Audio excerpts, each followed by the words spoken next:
Vanakkam. Pollicization, yes, it's an important surgery, especially if we want to do a reconstruction of the hypoplastic thumb. But isn't it a little complicated? I mean, you have to get the index finger from its position to the position of thumb. You have to maintain the vascularity. You have to maintain the sensibility of the finger. And after keeping it in the position of the thumb, you need to give it stability. And after all that, you have to make it work normally and make it opposed to the other fingers. All very complicated with full of details, right? No? Not at all. It's quite simple. There are only three things to understand as far as pollicization is concerned. What should be done? How should it be done? And why should it be done? If these three things are understood, the entire procedure becomes very simple to understand. Let us see all this, the what, the how and the why of pollicization in this video.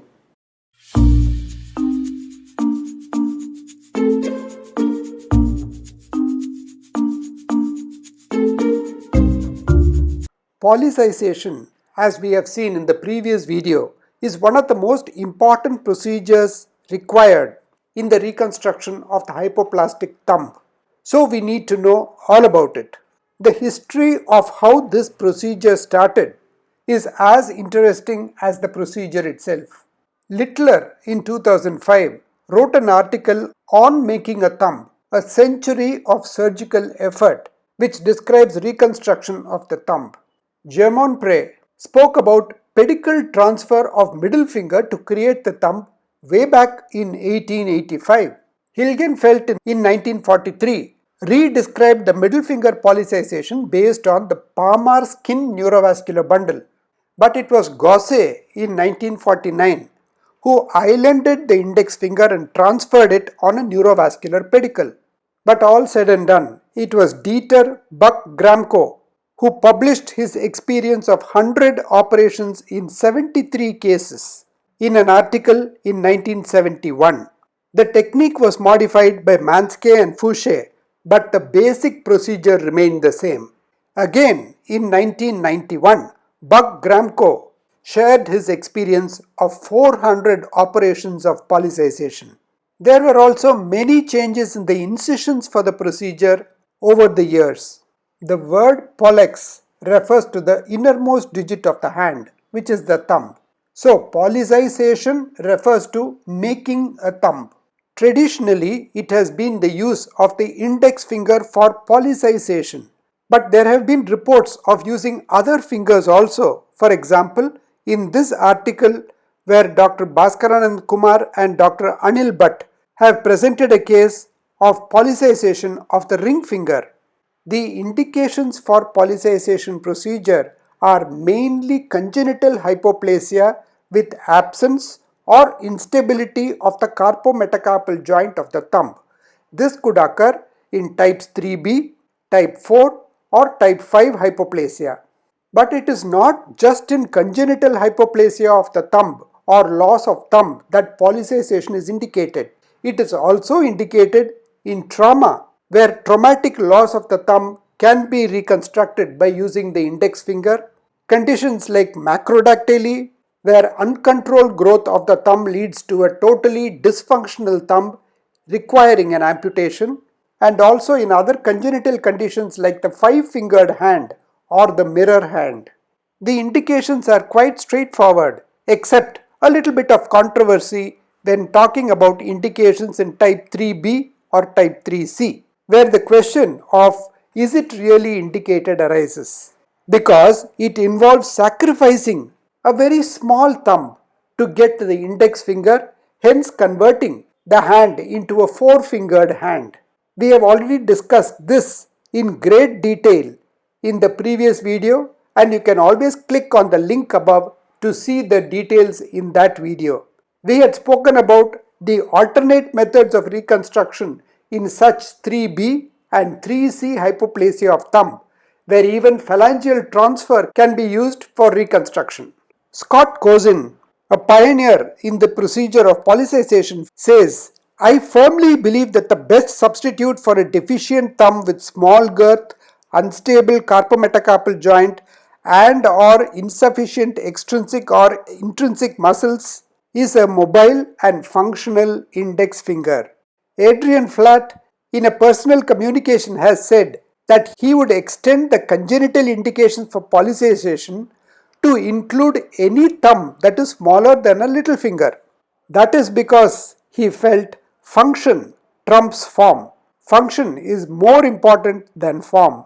Whatever controversies we have, the ultimate decision for the procedure should be by the parents, and they should be well informed by us about the procedure so that they can take a well informed decision. Having decided to perform the procedure of pollicization, we need to do a pre-surgical counseling for the parents. First, we need to talk about the details of the procedure and the duration of the surgery.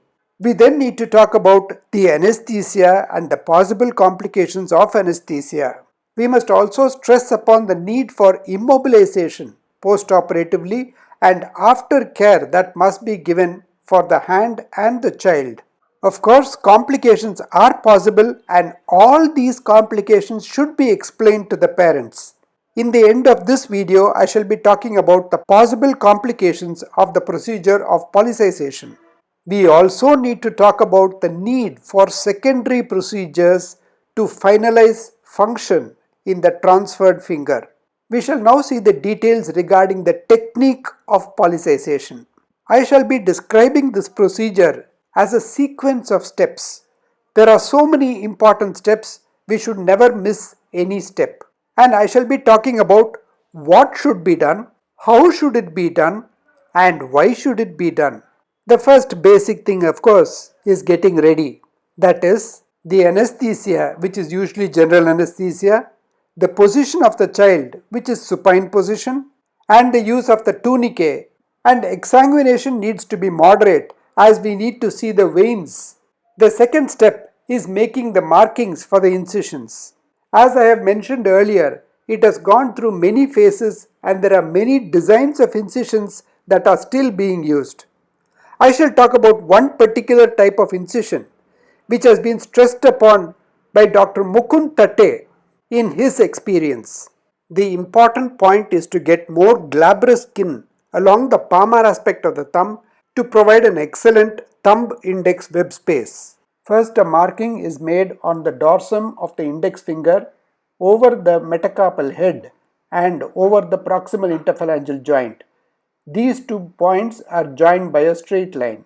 Next, a V-shaped incision is marked with the apex of the V over the head of the metacarpal and the limbs of the V ending on the sides of the index finger a few millimeters distal to the point of the web space between the index and mid fingers and the corresponding point on the ulnar side. The two ends of the V are joined together by a transverse line just distal to the volar crease of the metacarpophalangeal joint of the index finger. From the mid-volar aspect of this line, a gentle curved line is drawn with convexity to the ulnar side. This ends on the radial border of the wrist. If there is a remnant of thumb remaining, the incision should encircle the base of this remnant thumb because this remnant thumb must be excised. Once the palmar incision and the incision on the base of the index finger have been made, the radially based skin flap has to be raised. The isolation of the palmar neurovascular bundle is to be done now. This refers to the neurovascular bundle going to the web space between the index and middle fingers. Here, our aim will be to dissect out the nerve going to the middle finger alone. This important step will make sure that the vascularity of the finger that we are going to transfer and the sensibility of the finger are also preserved. This picture shows the dissection of the neurovascular bundle in a journal article. In dissecting the common digital nerve going to the middle and ring fingers, we need to do a micro dissection of the nerve and tease out the fibers going to the middle finger and preserve those fascicles. Sometimes we may need to do intrafascicular dissection. The idea is to mobilize the nerve for tension-free pollicization. Sometimes, when the fibers of the nerve have been separated and the finger is transferred, we may find a kinking of the vessel over the nerve. This indicates that the mobilization of the nerve has to be done much more proximally to allow for a smooth travel of the vascular pedicle also. The dissection of the proper digital artery should be done proximally till its origin from the superficial palmar arch. Distally, we need to ligate the digital artery going to the radial side of the middle finger. Only this will allow the vascular pedicle to move along with the finger. Next, on the volar aspect, we need to release the A1 pulley to the index finger. In moving the index finger for pollicization, we are not going to do anything to the flexor tendons, so they are going to be quite long and redundant. To prevent bowstringing, we need to release the A1 pulley. These flexor tendons will become automatically shortened, but it may take about 6 months for this to happen. The fifth step consists of dividing the deep transverse metacarpal ligament between the second metacarpal head and the third metacarpal head. This will allow repositioning of the index finger in the position of the thumb. We then need to elevate the dorsal skin and preserve the dorsal veins. Some surgeons do this step first before going into the palmar side. But delaying the dorsal exposure may allow the veins to be filled with blood by the time we return to it. The skin flaps need to be raised as thin as possible, almost like dermal flaps. This is to ensure that the fat plane underneath, along with all the subcutaneous veins, are preserved.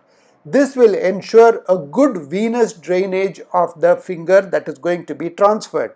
This fat plane separates the extensor tendons from the skin above, and this fat plane is sometimes referred to as the lipovenous plane by Dr. Mukund Thatte. Once this fat pad is retracted, we need to identify the extensor digitorum communis and the extensor indicis proprius. The extensor indicis proprius tendon is the one more ulnar than the extensor digitorum communis. The aim of identifying these tendons is that we need to divide them so that the extensor digitorum communis will act as the abductor pollicis longus after the index finger has been transferred, and the extensor indicis proprius will act as the extensor pollicis longus after the transfer. However, to ensure this, we need to do a little more dissection.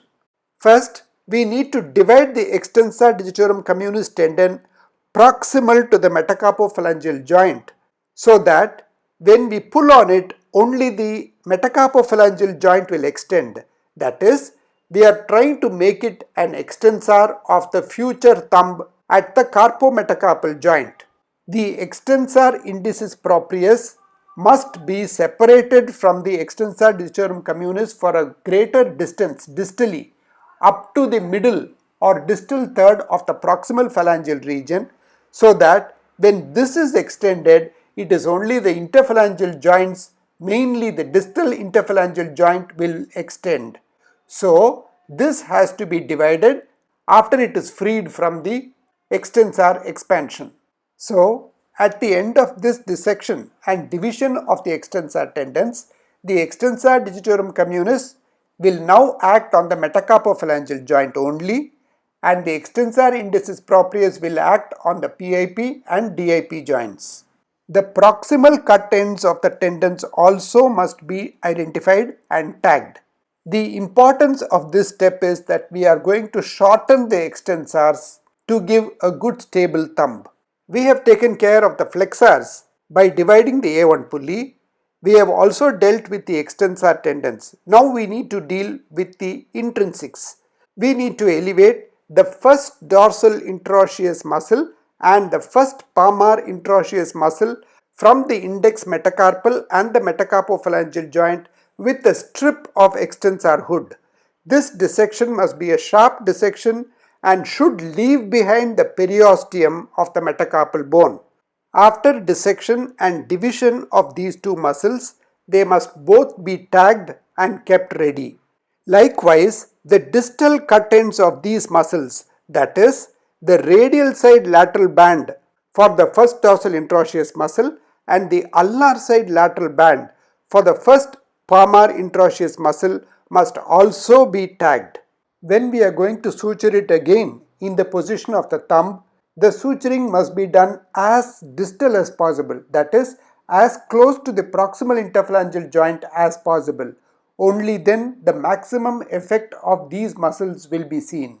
These muscles that we have dissected are going to be advanced to the proximal interphalangeal joint when we are going to suture them. So, a good length of the tendon must be available. These pictures show the first dorsal interosseous and the first palmar interosseous muscles being raised along with their tendinous insertions. Next, we need to deal with the metacarpal bone of the index finger.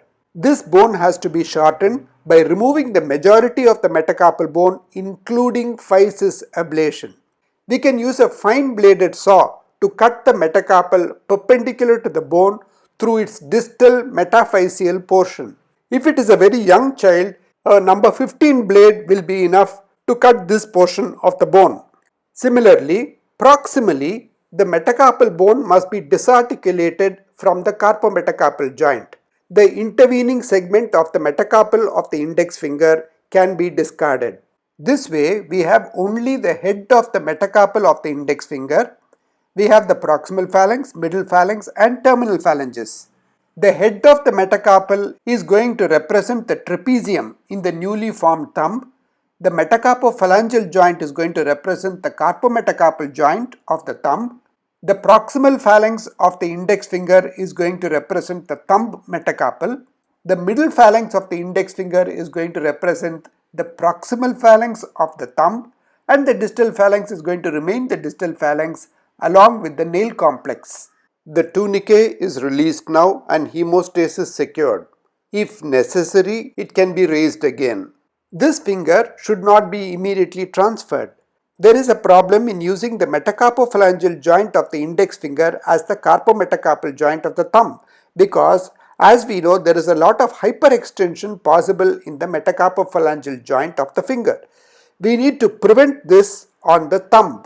So, we need to rotate the head in such a way that the metacarpophalangeal joint is kept in hyperextension and stabilized in this position. By that I mean, we should make an acute flexion of the head of the metacarpal through around 80 degrees so that the curved surface faces anteriorly and the plane surface that we have cut, that is the raw area, faces dorsally. It is fixed in this position by suturing the epiphysis to the joint capsule. By doing this, we will be preventing unwanted thumb carpometacarpal joint hyperextension. This modified index finger can now be placed in the position of the thumb, that is, the head of the metacarpal that we have harvested will sit in the place of the base of the thumb, in front of the place where the second metacarpal had rested. In very young children, this can be done with just 1 or 2 non-absorbable sutures, but in older children, we need to pass a K-wire anterior to the metacarpal epiphysis into the proximal phalanx of the index finger and out at the proximal interphalangeal joint. This K-wire can be used as a joystick for index finger positioning and ultimate fixation. The position in which this index finger is going to be fixed is also very important for the resulting function of the thumb.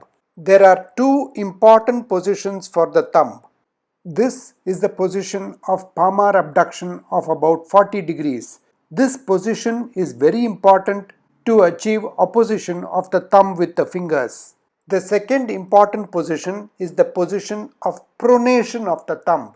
If you look at it now, it is facing forwards, but now it is facing backwards, that is towards the fingers. So the thumb has got pronated by about 100 to 120 degrees. We need to align the index finger into the thumb position with 45 degrees of palmar abduction and between 100 and 120 degrees of pronation.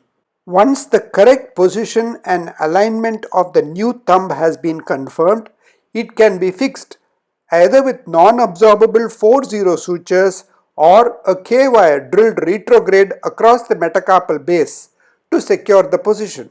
This is a very important step to replicate the position of the new thumb. Once the thumb skeletal system has been fixed, we need to do the tendon transfers. The proximal end of the extensor digitorum communis is sutured to the distal end of the extensor digitorum communis without any laxity of the tendon. This will mimic the action of the abductor pollicis longus and act on the carpometacarpal joint and abduct the thumb. Similarly, the proximal cut end of the extensor indicis proprius is shortened and sutured to the distal cut end of the extensor indicis proprius that we had prepared already.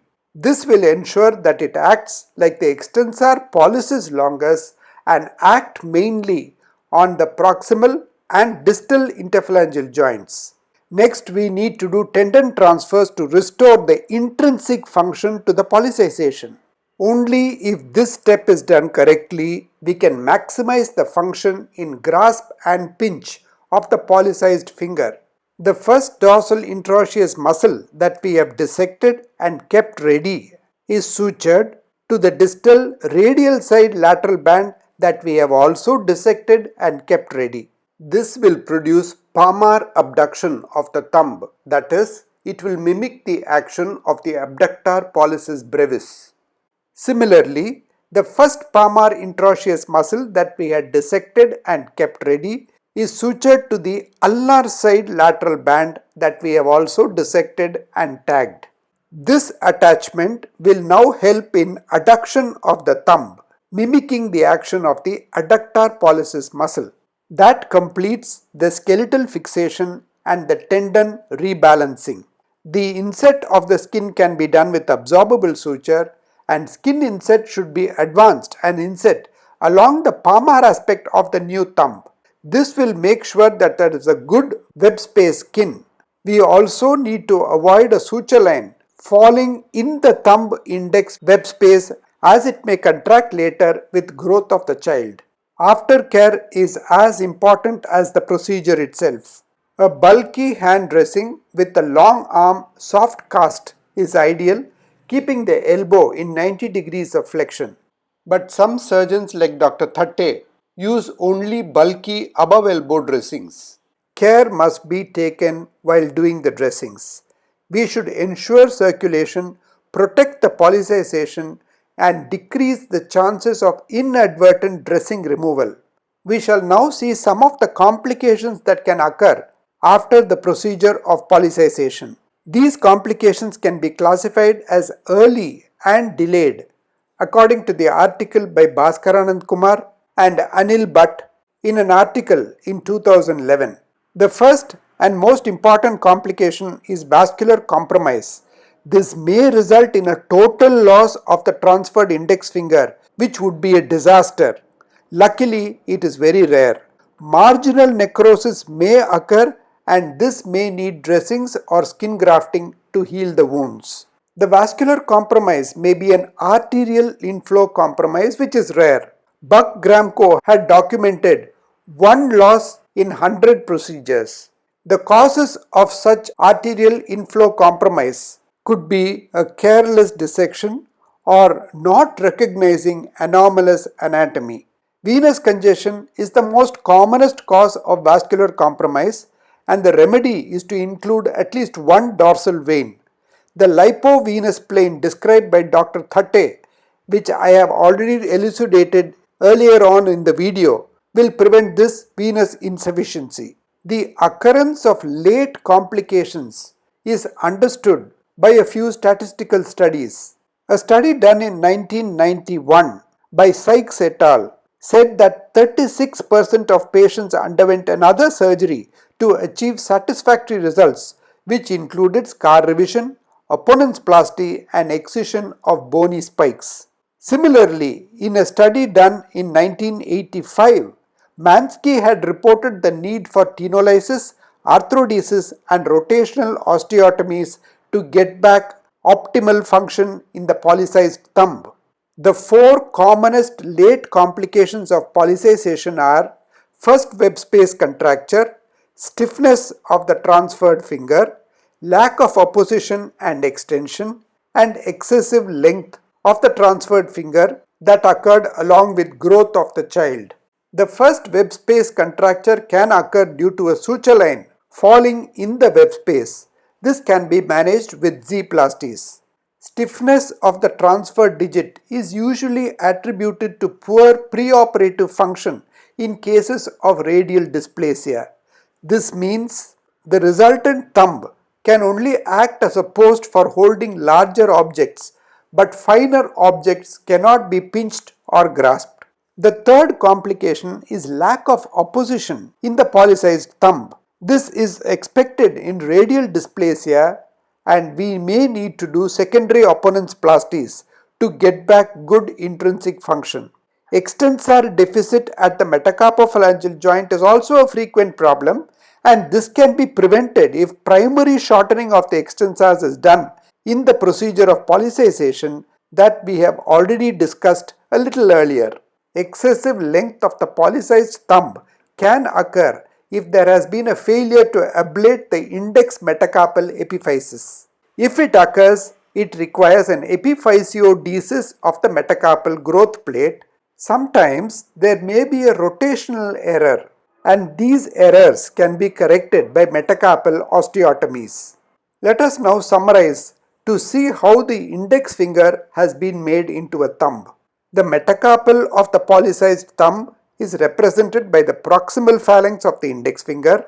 The proximal phalanx of the thumb is represented by the middle phalanx of the index finger, and the distal phalanx of the thumb is represented by the distal phalanx of the index finger. We have already seen that the trapezium of the thumb is represented by the head of the index finger metacarpal, and the carpometacarpal joint of the thumb is represented by the metacarpophalangeal joint of the index finger. The action of the flexor pollicis longus for the thumb is carried out by the flexor digitorum profundus and flexor digitorum superficialis, which now act as flexors of the interphalangeal joints of the pollicized thumb. Similarly, the extensor pollicis longus action, that is, extension of the interphalangeal joint, is done by the extensor indicis proprius. The abductor pollicis longus action is carried out by the extensor digitorum communis. The abductor pollicis brevis function is carried out by the first dorsal interosseous muscle, and the adductor pollicis action is carried out by the first palmar interosseous muscle. So the salient points for pollicization are, most importantly, the preservation of the neurovascular bundle. This will ensure viability and sensibility of the transferred finger. Apart from this, we need to have good function of the pollicized thumb, and to ensure that, we need to shorten the index finger by removing a portion of the metacarpal bone. We need to recreate the carpometacarpal joint from the metacarpophalangeal joint. We need to rotate the digit by 120 degrees to pronate the thumb so that we can achieve a good pulp to pulp pinch. We need to palmarly abduct by 40 to 50 degrees to get a good first web gap.